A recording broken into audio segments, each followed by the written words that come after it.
His speech is entitled, "The Pain That Shaped Your Life." Please welcome Kevin Ferguson.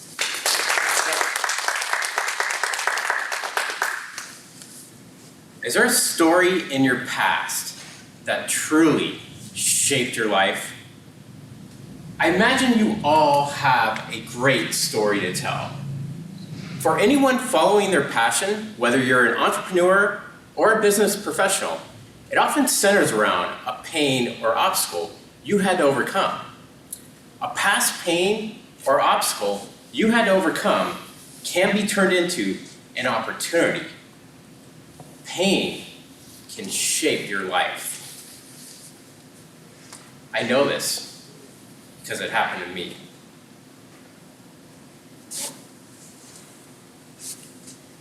I was 3 years old, playing in my second-story bedroom. It was a hot day in July, and I climbed up on the windowsill, and I leaned back on the window screen, and it popped open, and I fell 2 stories, cracking my head open. Overcoming that experience, I had to relearn everything, including how to walk and how to talk. And because I fell on the left side of my head, and that side of your brain controls the right side of your body, I completely lost my coordination on my right, and I was forced to become left-handed. And I was so uncoordinated with my right hand because of that, that when I would play with Legos, I would tear them apart with my left hand and my teeth. And it was such a bad habit that my parents would sometimes tie my left hand behind my back, forcing me to try to use my right. But I found myself drawn to right brain activities like creative writing. And as far back as 2nd grade, I remember Mrs. Palmer even encouraging me with my creative writing. But I still wanted to do some of the same things that my friends were doing. And at 15, we all got part-time jobs. I got a job at Baskin Robbins, working at a deli and waiting tables. But unlike my friends, within 2 weeks, I would be fired from all 3 of those jobs because of my poor coordination. But there was some good news that year too. My journalism teacher saw promise in me, and he said, "Kevin, I want you to be my sports editor."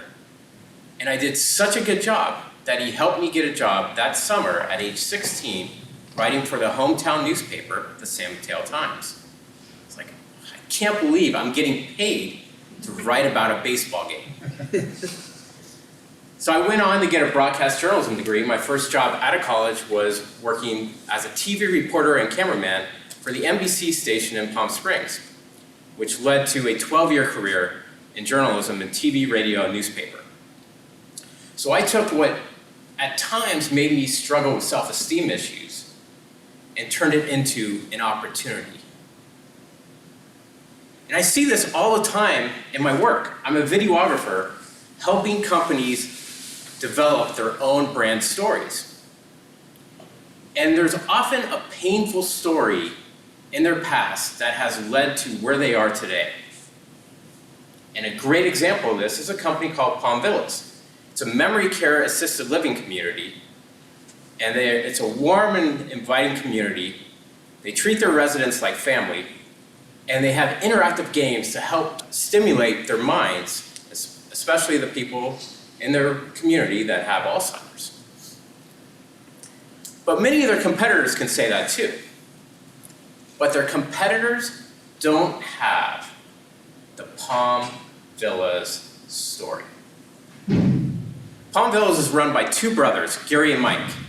And Gary's background is in physical therapy, helping seniors with immobility.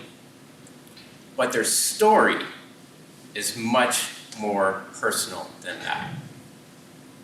Several years ago, their grandmother was walking in the park, and she had a bad fall. And within 2 weeks, or within 6 months actually, she was forgetting who they were. And so Garry and Mike took her in and cared for her until she passed away. Now, when dementia sets in, it's often the family members who become the caregivers, and as a result, they take the brunt of the emotional stress. And Garry said, we know how hard that is on families, and that's why we started this company, so that the family members can just go back to being loved ones. So we created a video around that story demonstrating how Garry and Mike have personally felt the pain of these families. So they took their own pain and turned it into a fulfilling opportunity. Now, a couple of years ago when I was starting my videography company, a good friend of mine named Nick asked me, so why are you a storyteller? And at the time, I didn't have a deep answer for him. But it got me thinking. And I always suspected that my accident had something to do with why I do what I do. But I just couldn't put my finger on it. And sometimes you just need an extra voice to help you think deeply. So why am I a storyteller? Because I discovered through the pain of my accident that my brain became wired for creativity. And I realized how the pain of my accident has shaped my world and created meaning in my life. You too might have had pain or obstacles in your life that are meaningful for you. So let me ask you again, what is the story that shaped your life? Thank you.